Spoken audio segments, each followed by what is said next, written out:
Vamos continuar. Nós vamos meditar na palavra do Senhor nesta noite. E o tema desta meditação é o misterioso e inexplicável amor de Deus. O misterioso e inexplicável amor de Deus. Quando a gente presenciou agora algumas palavras aqui da irmã Rosiane, quase que o nome dela não chega na minha cabeça, que coisa, né?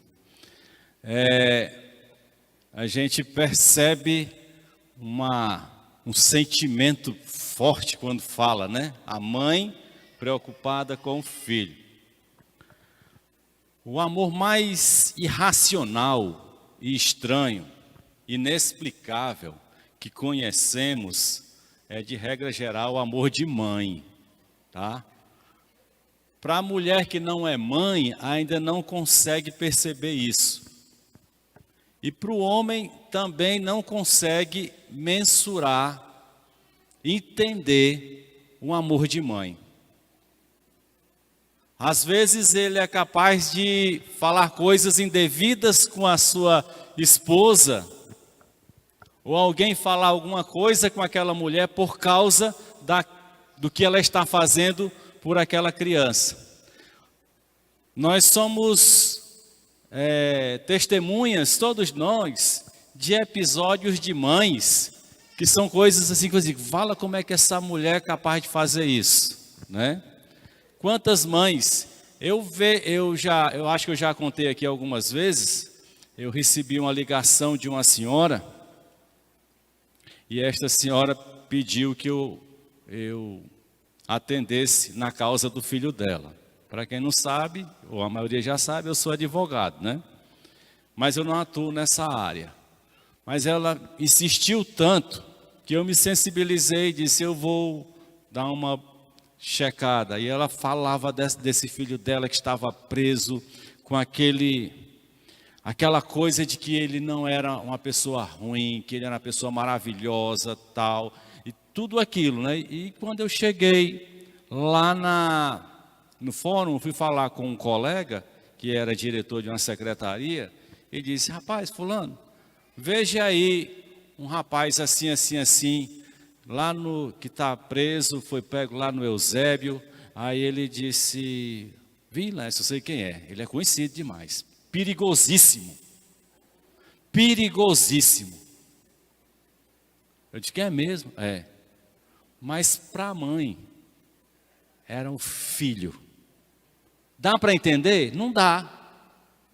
Até uma mãe, olhando a outra mãe falando isso, como não é o dela, ela acha aquilo estranho demais. Mas só quem tem o peso de mãe é que sabe.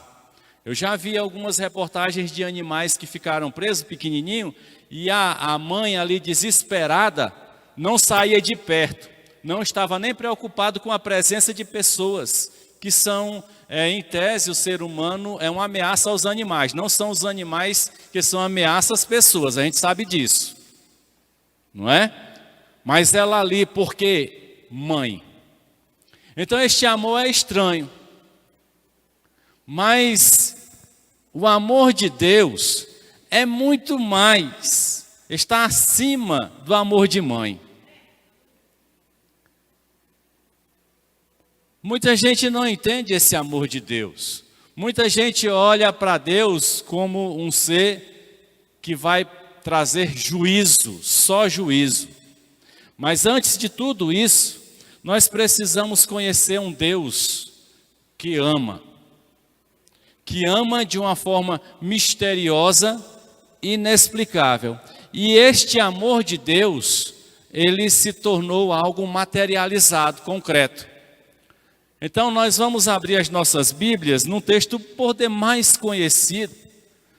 Talvez eu não precise nem dizer o texto, os irmãos já sabem. Mas é João 3,16. João 3,16. Conhecidíssimo. E diz assim, porque Deus tanto amou o mundo, que deu seu Filho unigênito, para que todo que nele crê não pereça, mas tenha a vida eterna. Ou, na sua tradução, porque Deus amou o mundo de tal maneira que deu seu Filho unigênito para que todo aquele que nele crê não pereça, mas tenha a vida eterna, né? Mas o que eu quero ressaltar aqui é porque Deus tanto amou o mundo. E quando fala o mundo, está falando das pessoas que passam por este mundo, independente da trajetória do homem, do Éden, até aquele momento.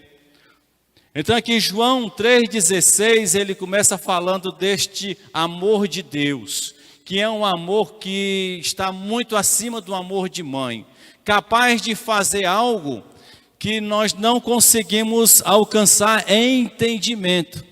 Mas nós podemos usar o nosso raciocínio e a nossa mente para entender um pouco sobre isso, tá? Vamos observar o que aconteceu na eternidade para comprovar João 3,16. Então, quando nós lemos outros textos na palavra de Deus, observando acontecimentos eternos, nós vamos concluindo o que significa João 3,16, esse amor tão imenso de Deus para com o ser humano. E no mesmo livro, no Evangelho de João, no capítulo 1, vamos observar a eternidade, como funcionava. Diz assim a palavra de Deus. Aqui é um dos textos que mais fala sobre o significado de Deus, sobre quem é Deus. Talvez seja aqui onde nós possamos ter um pouco mais de entendimento de Deus na eternidade. Muitas pessoas, eles trazem a forma de Deus, antes de tudo, como uma forma de um ser humano, e não é. Porque o próprio Jesus Cristo diz que Deus é Espírito. Espírito não tem uma forma corporal como eu e você tem. Mas aqui observe, ele diz assim, olha, no princípio era aquele que é a palavra, ou no princípio era o verbo, né? Mas aqui na minha tradução diz, no princípio era aquele que é a palavra, ele estava com Deus, e ele era Deus. Observe, que está dizendo que no princípio de quê? De todas as coisas. Esse princípio que João revela é um princípio também que vai até onde há o seu entendimento, porque a palavra de Deus também nos revela lá em Daniel que Deus é um Deus sempiterno, ou seja, um Deus incriado que criou todas as coisas, um Deus que não foi formado, mas que existe, que é antes de tudo. E aí então vai falar desse Deus da eternidade, porque nada do que existe haveria existido se não tivesse uma força criadora, uma mente de alta inteligência, com um poder extraordinário para gerar, para chamar a existência, e nós chamamos de Deus. Mas então está dizendo, era aquele que é a palavra, e diz que esta palavra estava com Deus, e diz que esta palavra também era Deus. Então note que há um mistério na eternidade que mostra a existência de um ser único, mas trino, um ser todo-poderoso, e diz que, versículo 2, ele estava com Deus no princípio, e diz mais, que todas as coisas foram feitas por intermédio dele. De quem? Desta palavra, deste verbo. Então note, até aqui na eternidade não havia uma forma física nem para Deus, nem para Jesus ou Cristo, nem para o Espírito Santo. Não havia. Porque se eu disser para você, me diga a forma do Espírito Santo, ninguém sabe. Mas sabe que o Espírito Santo existe e que ele age e que ele opera, mas não temos uma forma.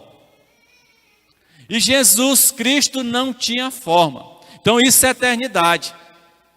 Mas ele diz o quê? Todas as coisas foram feitas por intermédio dele. Havia então a intermediação desta palavra para que todas as coisas fossem feitas, inclusive esse planeta Terra, inclusive a nossa vida.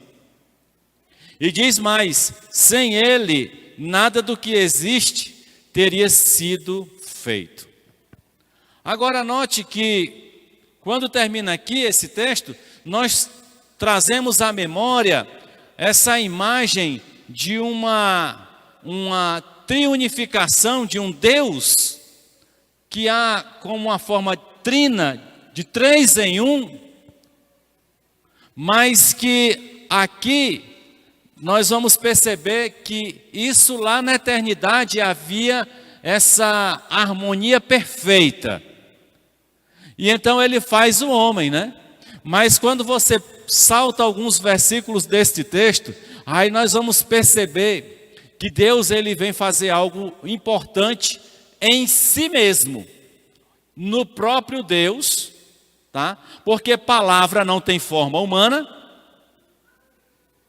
assim como Deus, assim como o Espírito Santo, né? Mas quando você vai para o versículo 14, diz assim: aquele que é a palavra tornou-se carne e viveu entre nós. Vimos a sua glória, glória como do unigênito vindo do Pai, cheio de graça e de verdade.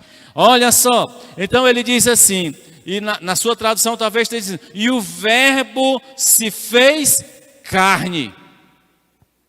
Mesmo significado, aquele que é a palavra tornou-se carne.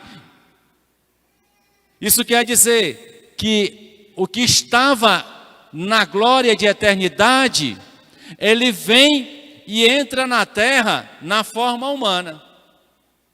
Até aqui a gente entende que há um mistério de Deus, algo fantástico de Deus, mas isso não veio por acaso.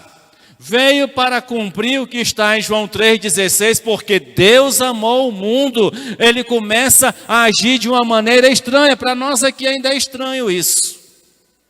Para muitos de nós é muito estranho. É preciso a gente ter muito tempo de palavra, de leitura, de meditação e de oração para entender muitos desses mistérios. Mas eu estou querendo aqui trazer de uma forma singela para demonstrar que esse amor inexplicável, misterioso, porque quando se ama a quem se merece, há uma explicação, mas quando se ama a quem não merece, que explicação tem? Como é que você consegue amar uma pessoa que só lhe faz mal? Que vira as costas para você? Que te despreza. Às vezes eu quero me colocar no lugar de Deus, não para ser todo poderoso, para entender certas coisas, porque nós seres humanos, inclusive nós que lemos a palavra de Deus, e nós que dizemos que aceitamos Jesus Cristo, desprezamos Deus, viramos as costas para Ele. Mas então aqui, ele diz que ele se fez carne, tornou-se carne, viveu entre nós, tá?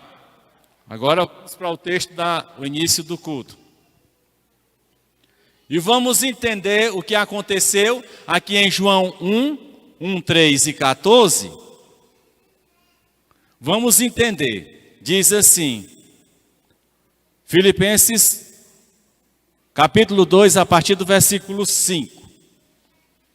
Disse assim, ó: seja a atitude de vocês a mesma de Cristo Jesus.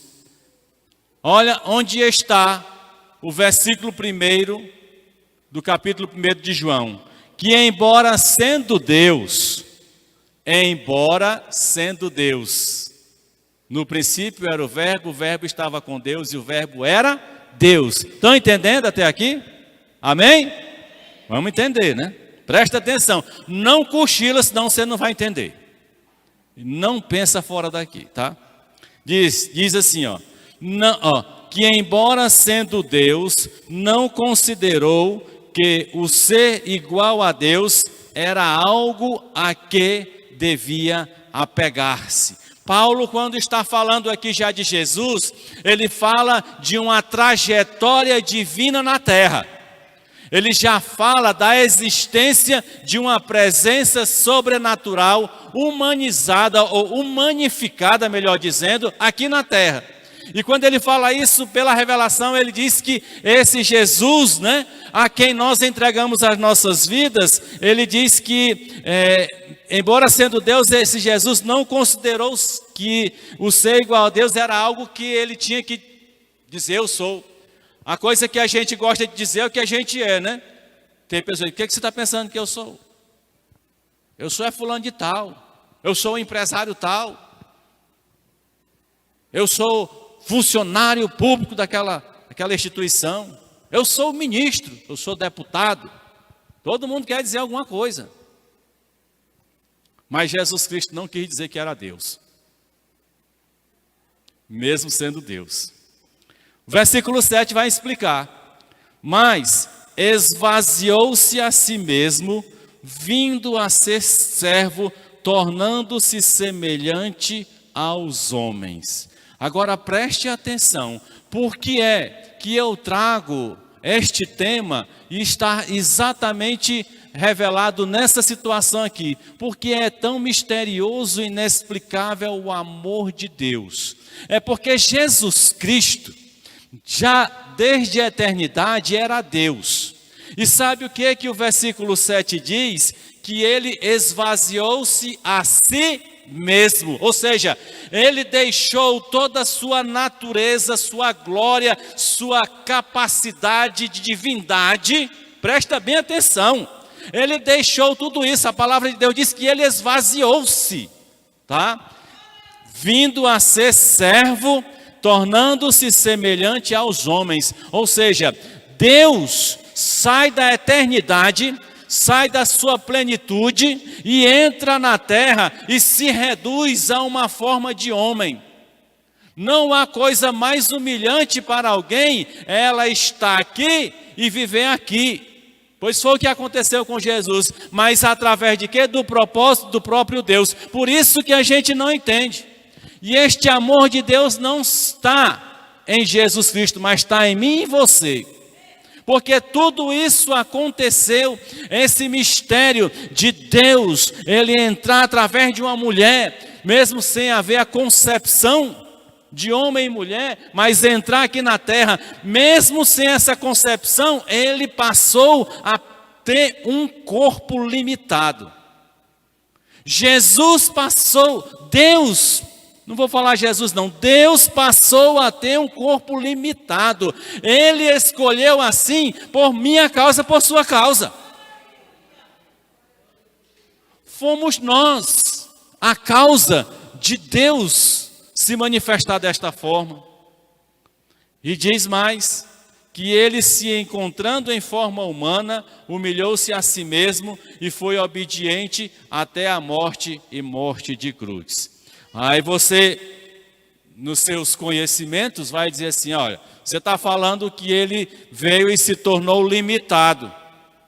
Eu quero dizer uma coisa para você. Por mais que Jesus Cristo, aqui na terra, demonstrou andar nas águas, mandar o vento calar, expulsar todos os demônios onde ele encontrava, curar todo tipo, toda sorte de enfermidade, ainda assim ele se tornou limitado. Porque ele veio estar dentro de um corpo humano. Um corpo que tem carne.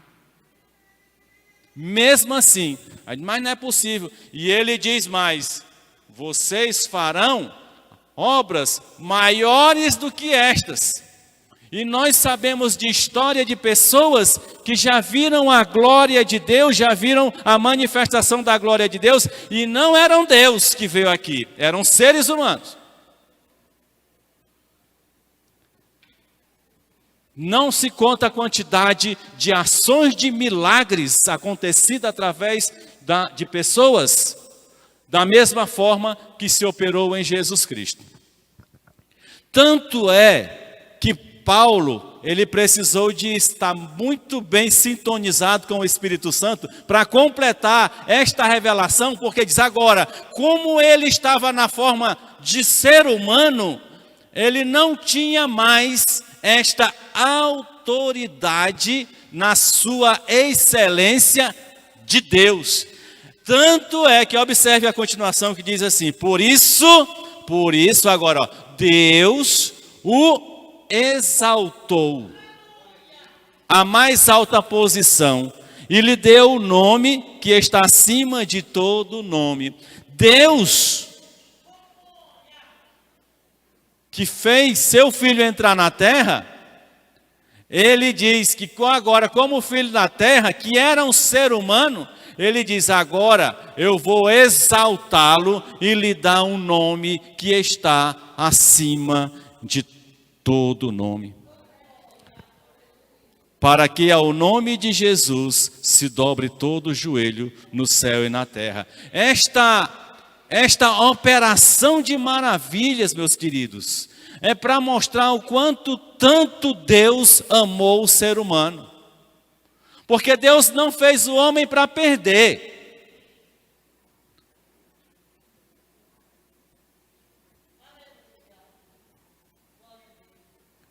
Deus fez o homem segundo está em Efésios, capítulo 1, para o louvor da sua glória.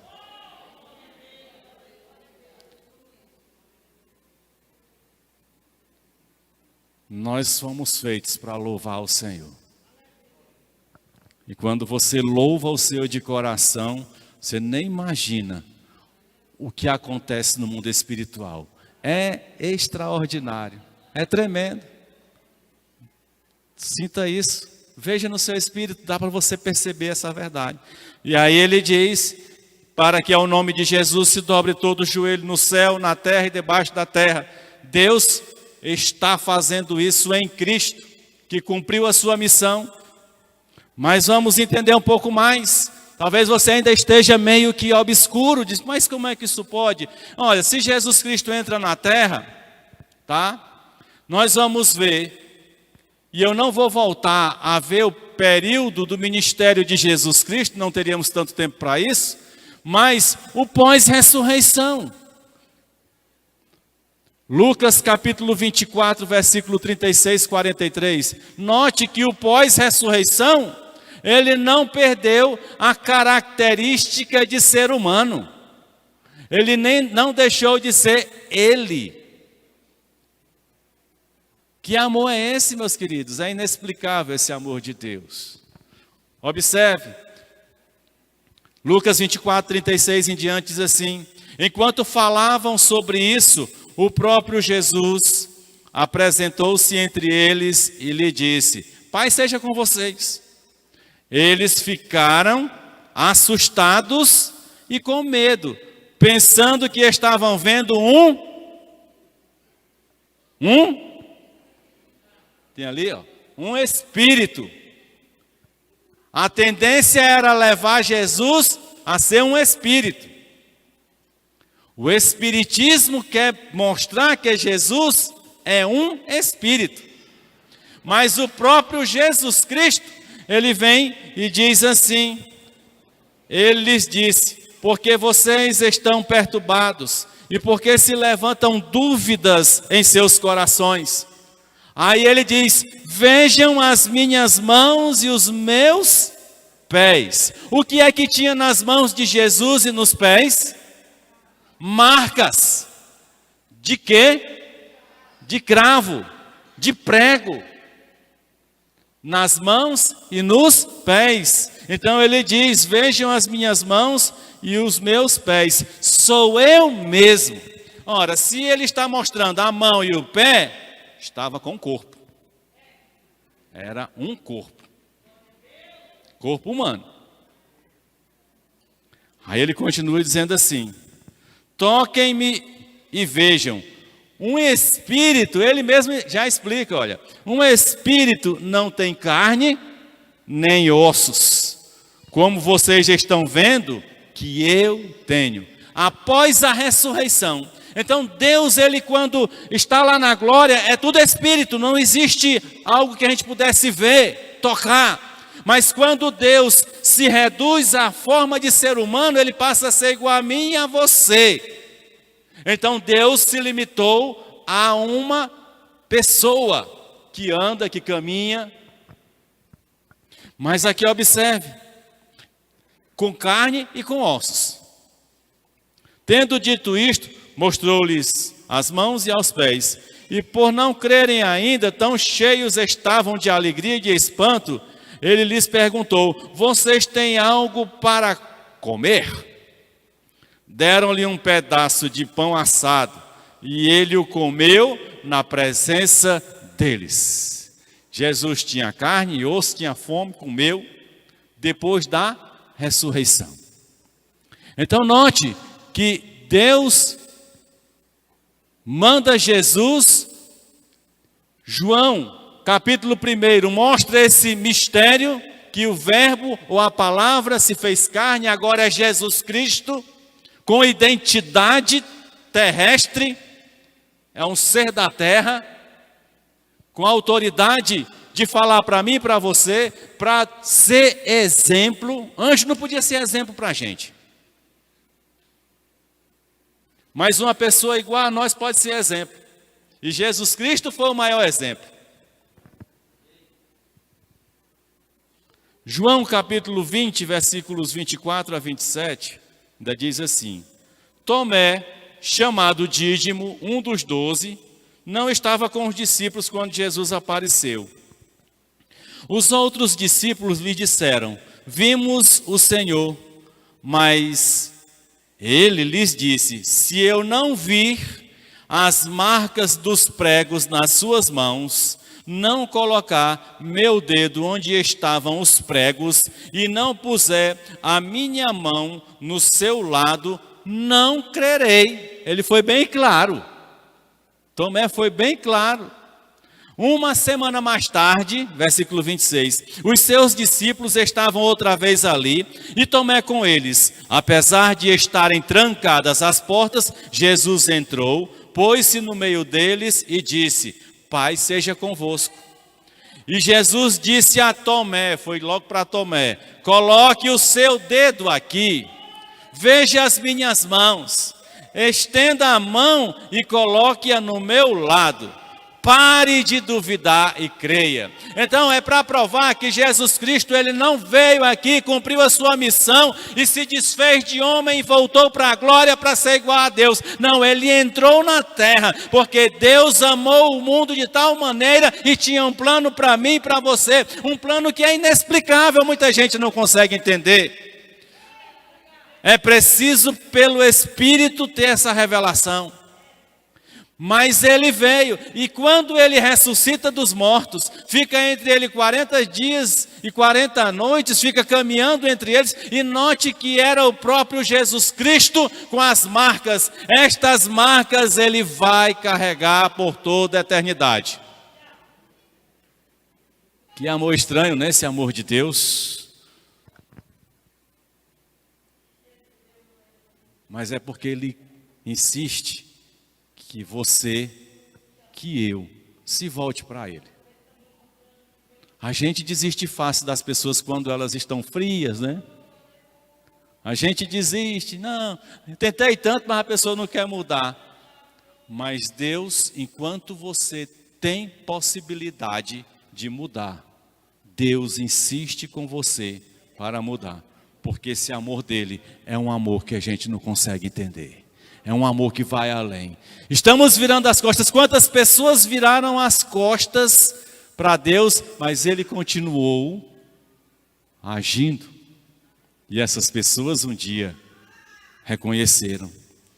Então Deus se reduziu à forma de homem, limitando-se a ser homem, para viver eternamente como homem em Jesus Cristo.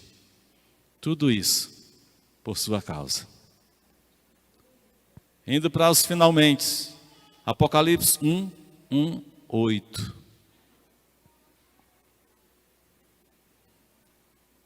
Apocalipse 8. Revelação de Jesus Cristo que Deus lhe deu para mostrar aos seus servos o que em breve há de acontecer. Ele enviou o seu anjo para torná-la conhecida ao seu servo João, que dá testemunho de tudo que viu, isto é, a palavra de Deus e o testemunho de Jesus Cristo. Feliz é aquele que lê as palavras desta profecia, e felizes aqueles que ouvem e guardam o que nela está escrito, porque o tempo está próximo. João, às 7 igrejas da província da Ásia, a vocês, graça e paz da parte daquele que é, que era e que há de vir, dos 7 espíritos que estão diante do seu trono. Está falando de Deus, Pai. E ele continua, e de Jesus Cristo, que é a testemunha fiel. Não é mais unigênito só de Deus, agora ele é o primogênito dos mortos. Por que diz que ele é o primogênito dos mortos? Porque não é pelos que ressuscitaram antes, não é por causa de Lázaro, né? Não é por causa do filho da viúva de Naim, não é por causa do filho daquela viúva lá de Eliseu, né? Porque eles ressuscitaram, mas morreram. Mas ele está falando que Jesus, que é aquele que ressuscitou como homem, para não ter segunda morte, para não morrer novamente como Lázaro morreu. Então note que ele está falando desse Jesus que é o primeiro que ressuscitou para a eternidade, e que depois dele, de Jesus, outros iriam continuar nesta ressurreição. Por isso ele é o primogênito dentre os mortos e o soberano dos reis da terra. Ele que nos ama e nos libertou dos nossos pecados por meio do seu sangue. Era então para que o homem pudesse ter alguma chance com Deus. Era preciso então um derramamento de um sangue perfeito. E nenhum animal seria capaz de produzir esse derramamento de sangue.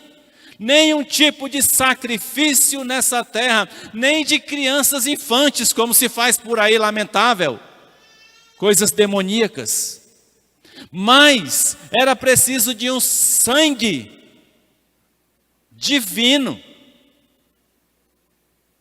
Esse é o sangue de Jesus. Sangue perfeito.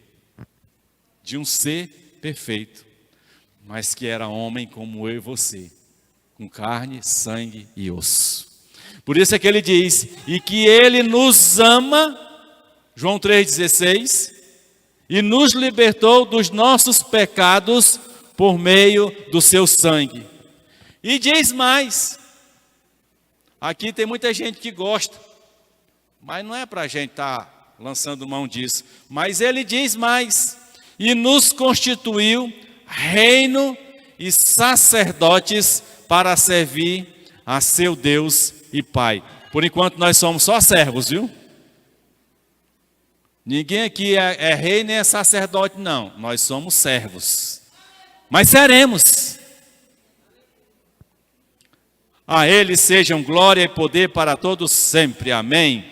Eis que ele vem com as nuvens e todo olho o verá, até mesmo aqueles que o transpassaram. Lá, João, na visão do céu, mostra Jesus e mostra que ele foi, olha, a lança o transpassou, e ele diz, olha, aqui ele diz, eis que ele vem com as nuvens e todo olho verá, até mesmo aqueles que o transpassaram, e todos os povos da terra se lamentarão por causa dele. Esses que vão se lamentar por causa de Jesus, é porque mesmo sabendo a história de Jesus, mesmo sabendo a mensagem de Jesus, fizeram assim para ele, viraram as costas para Jesus. Mesmo Deus derramando um amor tão glorioso, tão misterioso, tão inexplicável, ele insiste em mostrar essa verdade. E as pessoas viram as costas para Deus, as pessoas viram as costas para Jesus. Por isso eles vão estar inseridos nesse versículo 7, que diz assim: os povos da terra se lamentarão por causa dele, assim será. Amém. Eu sou o Alfa e o Ômega, diz o Senhor Deus, o que era, o que é e o que há de vir. É o nosso Pai eterno, o Todo-Poderoso. Ele fez isso em Jesus Cristo, mostrando que Deus amou o ser humano de tal forma que ele enviou seu Filho para que eu e você tivéssemos uma chance.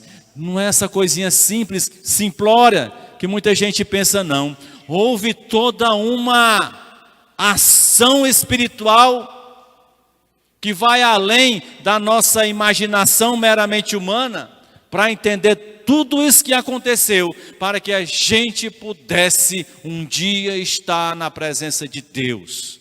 E nós podemos estar na presença de Deus a partir desta situação que Ele criou, porque Deus amou o mundo de tal maneira que enviou Jesus Cristo, seu Filho, por você. Esse imenso amor de Deus é o que fez, faz e fará toda a diferença em nós. Todos os adjetivos em nossa língua não conseguem demonstrar o significado desse amor em sua essência. Mas nós podemos perceber no nosso espírito esse extraordinário amor de Deus. Que Ele possa entrar no teu espírito. E mesmo você que já nasceu de novo, mesmo que você já tem Jesus no seu coração, mas há ainda muito a ser preenchido, há muita coisa vaga espiritual, que esse amor entre para preencher todo o vazio que ainda permeia o nosso espírito, para que a gente tenha sempre, sempre, sempre alegria de louvar e glorificar o nome dEle, e ter essa convicção, a tempo e a fora de tempo, de que nós pertencemos a Ele, e que sempre teremos paz residindo em nosso coração, amém? Feche seus olhos.